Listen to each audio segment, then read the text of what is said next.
beginning at verse 26. So tonight we're going to be talking about, we're still talking about our journey to transformation, the study of the book of Numbers, and tonight we're going to talk about how to respond to fear.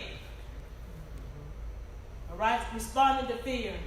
And only God can orchestrate this right here, is talking about fear tonight. You know, I didn't know what I was going to be talking about. I knew I was going to be in this book, but I was trying to see which. Because, you know, when you read the scriptures and when you read, there's so many different ways you can approach things. And so I had my little outline out, and then, okay, God, I got that. I'm going to do that. But I still couldn't get I'm like, but what is my focus? Until I stepped in the door. When I came in earlier tonight, God said, you're going to talk about fear. I want you to look at it from the standpoint of fear. So that's what we're going to do. All right, so everybody there, Numbers chapter 13, verse 26. Who got it? If somebody will read verse 26 through 33. They came back to Moses and Aaron and the whole Israelite community of Kadesh in the desert of Paran. There they reported to them and to the whole assembly and showed them the fruit of the land. They gave Moses this account. We went into the land to which you sent us, and it does flow with milk and honey. Here is its fruits. But the people who live there are powerful, and the cities are fortified and very large. We even saw descendants of Anak there. The Amalekites lived in the Negev. The Hittites, Jebusites, Amorites lived in the hill country. And the Canaanites lived near the sea and along the Jordan. Then Caleb silenced the people before Moses and said, we should go up and take possession of the land, for we can certainly do it. But the men who had gone with him said, we can attack those people. They are stronger than we are. And they spread among the Israelites a bad report about the land they had explored. They said, the land we explored devours those living in it. All the people we saw there are of great size. You said 33, Rabbi? Yes. We saw the Nephilim there. The descendants of Anak come from the Nephilim. We seemed like grasshoppers in our own eyes, and we looked the same to them. All right, y'all see that? Mm-hmm. So what's going on? So remember, they're on their journey. They're in the wilderness of Paran, which meaning that they getting ready to cross over to the place of promise, the promised land. The place that God had promised them. They're getting ready to go there. Only thing they got to do is just, follow the instructions. Okay? So the Lord told Moses, but before y'all go over, I want you to send some spies over there. Okay? I want you to pick one man from each tribe. So that was 12 people, 12 leaders to go over into the promised place and tell me, bring a report back. Okay, that's what's happening. So they went over, the 12 went over, and they come back. And then, it's all about perspective. Y'all understand that? Right. So you got 10 that were sided one way and 2 that were sided the other way. And so what always happens is the majority, they say, rule. Even though the majority was wrong, the majority ruled. Right. So look up there, I put up the bad report and the good report. So the good report said, it truly flows with milk and honey. This land, it has, and this is the fruit. So they brought back the evidence of what they had experienced. So they brought some of the fruit back. The people are indeed strong. The cities are fortified, and it's very large. And then I think this is Caleb said, let us go up at once and take possessions, for we are well able to overcome. Y'all hear that? That's a person of faith. That's words of faith. Okay? And then the other one said, we are not able to go up against these people. They are stronger. The land devours its inhabitants. The men are of great stature. We saw giants. We looked like grasshopper in our own eyes. And so we were like grasshopper in their eyes. Isn't that something? So it's all about perspective. So, that's why in the New Testament, God tells us to walk by what? Faith and not by sight. Now, all 12 of us is in the same place. We see the same thing. All 12 of us brought back fruit from where we see the same thing. Now, how is that possible? It happens because of go back to where your heart is and where your faith is and what your understanding of what God has said. God already said, I brought you all the way out of Egypt. Now you're at your place of promise. We get ready to cross over. He said it. Already said it. I just need you to go over there so you can prepare yourself to know what's going over there. So even though Caleb said, yes, the people are strong over there. Yes, the cities are fortified. Yes, you know, they're around it, but guess what? They're strong people. But what? We are able to come. That don't, turn me aside just because they're strong. Because their cities are so strong, that don't mean that I have to be fearful of who I am. All right. Y'all get that? Yes. You cannot allow things that you see with your natural eyes to turn you away from what God is saying. Because your faith and your confidence on what you have to do is not really in yourself. It's in God. God is the one that's taking you. He brought you all the way from Egypt to this place right here, provided everything that you need. You're here. You get ready to step up into this city or this place that says flowing with milk and honey and all this wonderful things that God has for you. But, you know, because there are people there that look stronger than you, you'll say, well, we can't do that. You know, we can't do that. So at first I was going to talk about, we need to be careful with who you're listening to. Yes. I don't care if everybody else says so and so and so. God told me that. I don't care if everybody else saying, you know my voice. Right. Why would you let somebody change your mind about what God has said? Okay. Because they don't understand what you are doing. Okay. All of these are supposed to be in there together. We're in this together. So you're going to come back and you're going to influence the entire nation with your weakness, with your negative state, with your, with your low self-esteem, your insecurities. You're going to influence everybody by telling them, yeah, it's like that, child. I wouldn't do that if I was you. Anybody ever told your child, I don't know about that. That's what they say. I don't know about that child. You doing what? You going where? How you going to do that? Why you want to do that? When? So you have to be careful to make sure that the people that you listen to, that you take advice from, that these are people of faith, that they know what they're talking about. Don't be listening to those little naysayers. Don't listen to the naysayers. Okay? Now let's go into chapter 14. Here we go. Here go what the people do. Now hear what they do as a result of what the spies say. All right, we're going to read verse 1 through 4. That night, all the members of the community raised their voices and wept aloud. All the Israelites grumbled against Moses and Aaron, and the whole assembly said to them, if only we had died in Egypt or in this wilderness. Why is the Lord bringing us to this land only to let us fall by the sword? Our wives and children will be taken as plunder. Wouldn't it be better for us to go back to Egypt? And they said to each other, we should choose a leader and go back to Egypt. Oh my God. Ain't that something? Mutiny in the back. Y'all done lost y'all by the whole congregation. They start talking to one another. Now they heard, I step, if I was you, Miss Step would say, yeah, child, show this, done here, so and so, and then don't never go say, oh my, and so and then my, they go keep going. Then everybody got together and say, you know what? Child, we should have died in Egypt. We should have died in the wilderness. Oh, we out here in this world. Oh, God. I tell you what, we got to play. Go come up with their own plan now. Exactly. No longer respect the man of God who's been there with them, hearing them murmuring and grumbling all the time. Now they want a new leader. Now they want a new leader. We don't want this Moses. So they had said that earlier. Well, I don't know what happened to that Moses. That when he went up to get the Ten Commandments, I don't know what happened to that Moses. That's right. So this is pretty much saying the same thing. You know what? Moses, child, let us find us a leader. Let's go on back to Egypt. Now listen, that's the craziest thing I ever heard.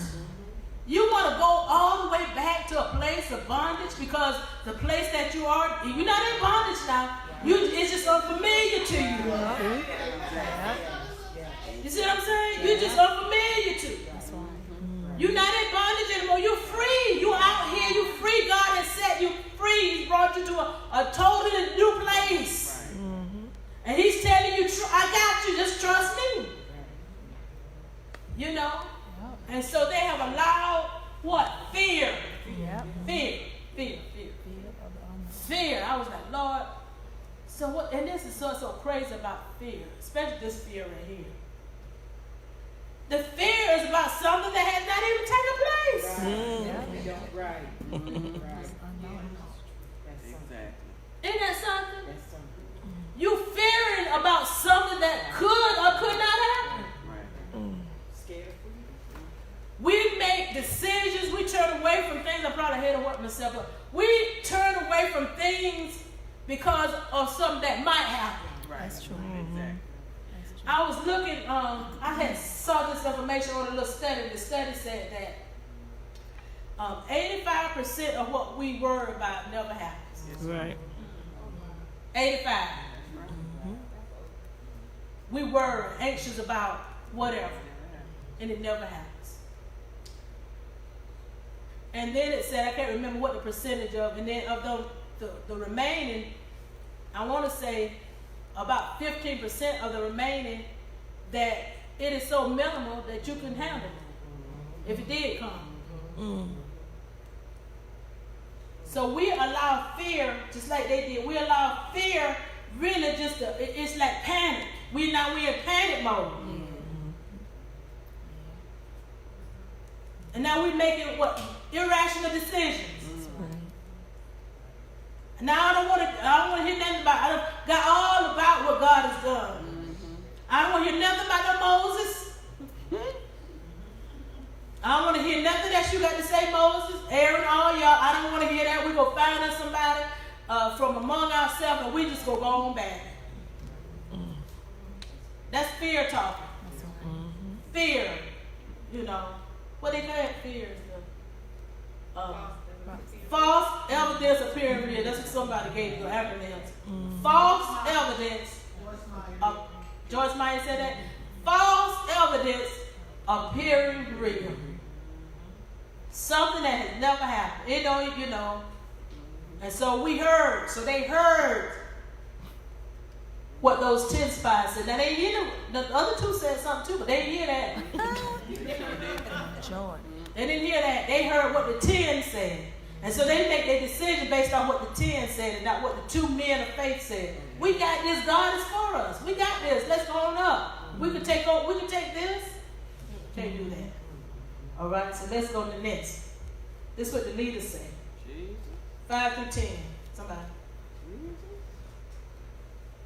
Then Moses and Aaron fell face down in front of the whole Israelite assembly gathered there.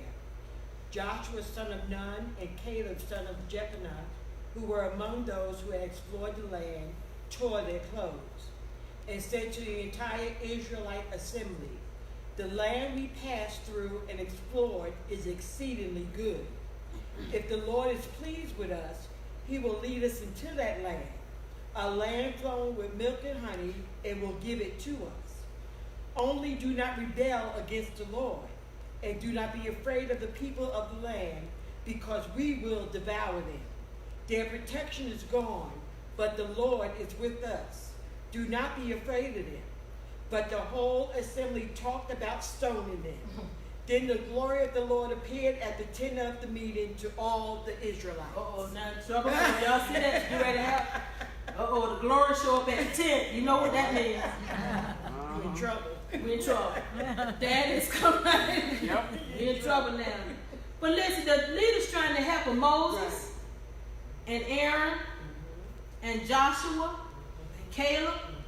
They say, "Come on, people, we can do this. Don't let the fear of what has been said take you out. If God is for us, then guess what? We gonna make it." You looking at the wrong things. You looking at what you see with your natural eyes, but you got to see in the spirit. That you remember God told them, was that Elijah? Elijah had to tell the little fella, it's more what for us than us against us. You see. But once you belong to God, guess what? You got so many more that at your disposal. So much more help at your disposal. You can't go by what your eyes are seeing. We can't. God said He is for us, and so if God is for us, then guess what? He's told us we can take this. We going over. This is our place of promise. So come on, let's go. Let's do this. Let's do this. We can do this. You know? That's what they were saying. They're leaders now. These are leaders. This ain't no, you know, I'm going to be talking about this Sunday, but, you know, these ain't no weak, pitiful leaders. These are leaders that who what? Have proven themselves. That they are trustworthy. That they hear the voice of God. That they walk with God. That they know who God is. They've proven themselves. Now these other little people, I don't know nothing about them. 10 other ones, I don't know nothing about them. The scriptures don't really talk about them. But we know about Joshua and Caleb and Moses and Aaron. These men said, come on, we can do this. God is for us. He's calling us to this place. That's what we came out of Egypt for. He brought you out of bondage. You know, He's got a great place for you. He got a place of abundance for God's talking to all of us. He got a place of abundance. So why would you let some little situation paralyze you where you can't move forward? That's our word, Vanessa. Remember, Jesus said, He said in our class, He said, Jesus was against 4 things. And one of those things that He was against what? Fear. He was against fear because what? It paralyzes people. They're not able to go forward. And so instead of going forward, what they want to do, they want to go backwards. And remember, God said, ain't nothing back there for you, really. You know, in life, what you going backwards for? God is a God of movement forward. He's not a backward kind of God. He's not going back there. He's already been there. You know? And so they revolt because they want to go back. Ooh. They're going to fight against their leaders. They're going to fight against God because they want to go back to Egypt. They actually want to stone them. Say that again? So they actually want to stone them. They want to stone. That's what they say right there. Yeah. But remember, they already said they're going to get them a new leader, so I guess they're going to have to kill him. Because Moses ain't going with him. You know, I'm not going back no Egypt. Right. You know, God has protected me. Are you crazy to go back to Pharaoh? And no Pharaoh mad with you, fool? Okay. You know, gonna kill them all this, the children, the firstborn and all that, to pretty much destroy his nation. You want to go back to that? You must be out of No, I can't do that. The bricks with no straw. You know, He said that. He said, number 9, He said, don't rebel against the Lord. Y'all ain't rebelling against us. Don't rebel against the Lord. Don't fear the people of the land. They are our bread. They don't have any protection. We have the protection. Because God, what? God is with us. Don't fear them. And they looked at them like they was lost their mind. Like, just like y'all look at us sometimes. I wonder if if the majority, because it sounds like they're going with the majority. The majority win. That you know, the majority of them said we can't do this, versus the 2 that said we could do this. You know, so it sounds like, you know, they were going with the majority, but and again, you know, like you were saying, God don't. It's not about the numbers. Right. It's about who's on your side. And God had. And my thing is, you done came over across that Red Sea. You done came across how the you gonna get back across that Red Sea? Yeah, how you gonna get You back? gonna get to the edge and be like, what we gonna do now? There's other way to back up. I mean, you done came through all of this stuff, and now you talking about going back through it again? Yeah, exactly. Devil. Exactly. No. Exactly. And then the thing about it was, God was with you that time when you coming through. He's not gonna be with you to go back. Tell you that now God is not with you. I'm gonna show you in a minute. God is not with you when you're trying to do your own thing. When He's giving you instructions and direction, you decide, well, I hear you, God, but and you do. God is not with you in those situations. Then we be crying out for God. God have mercy. No, God ain't thinking about no mercy because I told you very specifically. Y'all parents never do. I told you what to do. No, I ain't got no mercy for you. Go sit yourself down. This okay. He's not functioning, so He ain't gonna be with us. He can't. No, Right. no. You're not doing what I asked you to do. You're not functioning as I told you to function. But we still have that mentality. Yeah.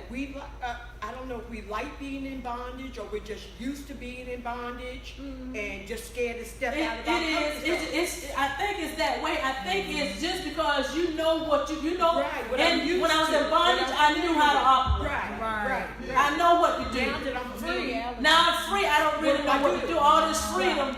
Right. You know how, like when people go to prison, they're in prison for a long They get that time. mentality, that prison mentality. And then they get out, and life has changed so much since they went to prison They go right on. that they can't operate. Right. You know, they can't operate in the real world. So they say it's easy for me just to go back to prison.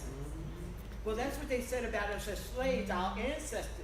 So they were so used to being in bondage, a lot of them never even knew that they were able to be free. Right. So they stayed where they were. I don't know what's out there. Right. I don't know what I'm going to be faced. Again, what fear? I don't know what what's going to be over there. I don't know what's over there. Right. I'm not sure what that is. I don't know if I'm going to be able to accomplish over. I don't know, And so we allow fear instead of when God is telling us, and they was telling us, it's not in you. You don't have to worry about what you're going to do. God is for you. Right. Yahweh is for you. Yahweh is for you. He's with you. So it's not about you being by yourself. It's about you putting your trust and your confidence in the one who has proven himself to you. Yes. So he said he's already proven himself to you. Put your trust there. It's not in you. You don't have to accomplish this on your own. Right. Only thing you got to do is go. He done brought you all the way through these wilderness. Only thing you got to do is go and cross into He just the wants you to promised show land. up. That's all he wants you to do. It just show up and allow him, and then let God be God. Yeah. That's in all of our life. We got to let God be God. When He's saying things, we stop. And I'm telling you one thing: black people, African American people. Me can't hear tonight. Mama Joe, me can't hear tonight with the N word. I want to say that, but they got that.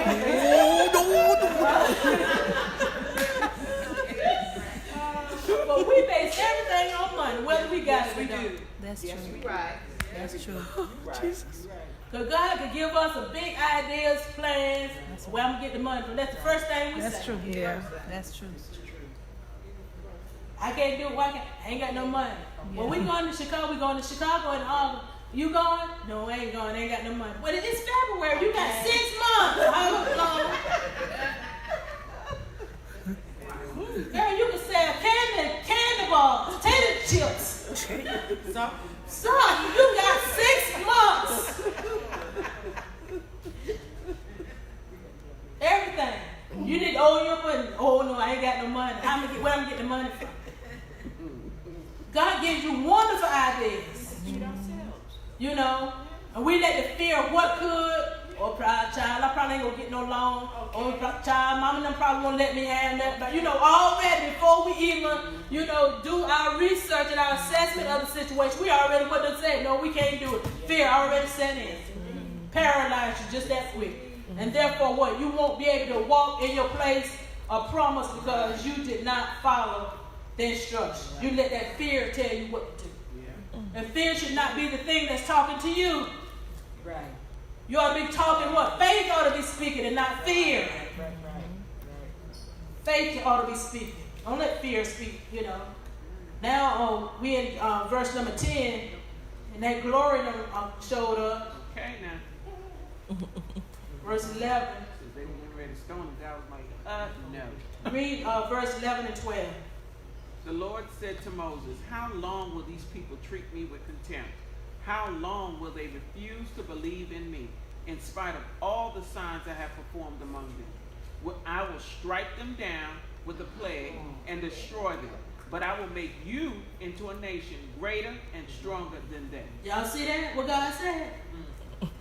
Y'all don't think God talked like that? Keep playing. No, pretty much, I'm about sick of these people. Really. I'm about sick of them. Okay. How long they gonna keep rejecting me? Exactly. How long? They don't trust me, they don't believe in me. I've shown them all these signs. I've done all these miracles. I performed all these things. I done got, water out the desert. I done got food falling down out the sky. I got all these things taking place in front of them. Jesus. For them. And then he said, and then here they go. How long? He said, I'm going to disinherit them. That's what mine said. I'm going to strike them with the pestilence, and I'm going to disinherit them. And I'm going to start a new nation that's greater and mighty than they. And that's something that God said. I'm sick of y'all. Because y'all won't listen. Y'all won't hear. Y'all won't come into order. How much does God have to show us? I'm talking about us, Proving himself over and over. Saved you. We have enough faith to get saved, but everything else is suspect. Right.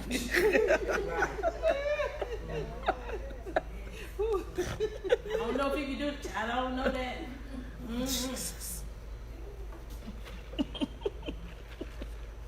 He want to carry you forward. He got great plans, child. You don't know who my mama was. You don't know who my daddy was. You don't know addiction is in my family. God don't care that. Didn't I already know that? You don't think God already knew that? I was saying something. Thank you, Holy Ghost. So Sunday, when I was standing up there and they was praying, the Holy Ghost said, all these problems up here at this altar is childhood problems. All of them. I couldn't hear what they were saying. That was Holy Ghost. All these are childhood issues. Seeds that have been planted since childhood. And they're still struggling with them. And God said, the only thing they're going to do is present themselves to me. I don't care about where they came from. I'm concerned about where they are now. Exactly. Those things, they got to get rid of those things, those thoughts, those ideas that worry about how I grew up, who my parents were, whether I was raised by grandparents, aunt, uncle, whoever, whatever happened to me in my childhood, that doesn't matter because once you come to Christ, you come under the blood and all that other stuff what? It's washed away. A lot of times we don't trust God enough to know that he knew what he was doing when he birthed us through whatever parents we were birthed through. And then he said, no, I don't want you in the line. That's the purpose. We be worried about my dad and my mom and all that. Sometimes that stuff happened on purpose. God knows what he's doing. Your life probably been jacked up from here to next year. If that parent would have been in your life. And so we think, again, fearing what we don't know, what we didn't know, we thinking that it could have been this way. And so we let things still to die and allow him to change whatever's on it, transform you. He don't want you to continue to live in your past. I saved you on purpose and for purpose, and he needs you to operate and work in that purpose. Your life back there should be still. Especially now when you first get saved, it takes some time to, things to begin to drop off and things begin to change. You get to understand who God is. But if you've been saved 10 years and you still dealing, then you need to come on here, spend a little time at God. Just lay on down. Lay on down at this altar. Let God do what he does. That was the old people did. I don't know about no terror. I bring it back to terror time. Pull that chair over there and let them terror for me. Y'all know about terror, don't you? Y'all know about that terror. Oh, yes, I do. Terror on right there till the Holy Ghost burn that right on out you. Because you shouldn't keep on, having the same issue 10 years later. No.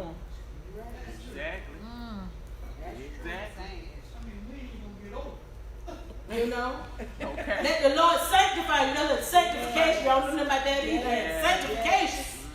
Sanctify you. Burn it up. Yes. But you got to present yourself to God, and you got to want to. That's it. Right there. Be delivered. Going back to what Deborah said a minute ago, sometimes we know how to operate with this healing issue. I know how to operate. I know to move around in this. God telling me to let this go. He gonna get away with it. She gonna get away with it. That's none of your concern. You got to release those things so that you can move forward. These people were not able to get to their place of promise because they had let fears paralyze them because they couldn't move forward based on what somebody said. My Lord. Based on what somebody said, they were not on forward. Isn't that something? That's something. That's crazy. And God get ready to wipe them out. Yeah. So I don't, God, I don't care no more. Right. I'm tired of this. I don't know what else I got to do to prove to them who I am. Wow. Then say, thank God for a leader. Thank God for Moses. Moses, God, you can't do that. Yes. You can't do that. Ain't that something? That's intercession. In case y'all don't know, that's what intercession is all about. Moses said, no, God, you can't do that. I was telling me about her, so I'm just going to fly through that part. But Moses said, the people going to hear that you said it. They're going to hear, they're going to say that you done brought these people all the way from Egypt out here in this wilderness, and you weren't able to carry them on through to the promised place. You can't do that. You're going to show, you're going to be made yourself look like a fool. Pretty much that's what Moses said. Now, you can kill them if you want to, God, but your name, your family, Right. your name is going to be on the line. If you do this, you weren't able to bring them to the land which you swore to them. Therefore, you had to kill them in the wilderness. You couldn't take them on in, so you had to kill them. And so he said, I pray, God, let the power of my Lord be great. He said, the Lord is you, God, Yahweh, is long-suffering. You are abundant in mercy. Forgiving, I'm at verse 18, forgiving iniquity and transgression. But he by no means clears the guilty, visiting the iniquity of the fathers on the children to the third and fourth generation. Pardon the iniquity of this people, I pray, according to the greatness of your mercy, just as you have forgiven this people from Egypt until now. You see that? Wow. So Moses had to intercede on behalf of the people. He had to intercede. He had to say, God, don't wipe them out. Don't kill them out here in this wilderness. Then God said, okay. I tell you what.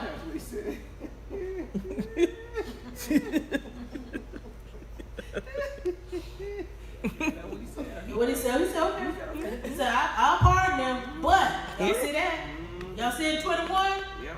He said, I will pardon them, but as I live, all the earth shall be filled with the glory of the Lord. Because all the men who have seen my glory and the signs which I did in Egypt and in the wilderness, and have put me to the test now these 10 times, and have not heeded my voice, they certainly shall not see the land of which I swore to their fathers, nor shall any of those who rejected me see it. But my servant Caleb, because he has a different spirit in him and has followed me fully, I will bring in the land where he went, and his descendants shall inherit it. Y'all see that? We're going to pick up that next week. All right. Jesus. That's something. For something he said, Caleb had a different spirit. So He had a what different kind of spirit spirit. did Yeah. have? Then Not a spirit of faith. He had a spirit of faith and trust and confidence in God. That's the spirit that Caleb had. Caleb said, we can do this. We can do this. That can-do spirit, that trust, that's confidence in God. That's the spirit that he had. The rest of them, child, we look like grasshoppers. Okay. Mm-hmm. Okay. But listen, so, God is saying, I was telling somebody about this. This is this gave me a new understanding about forgiveness. Because God said, I'm not going to kill them. I hear you, Moses. I'm not going to kill them, so I forgive them. But they're not going over. Right. Exactly. Y'all hear that? They lost their right. I forgive them, but they're not going over. Because they have broken covenant.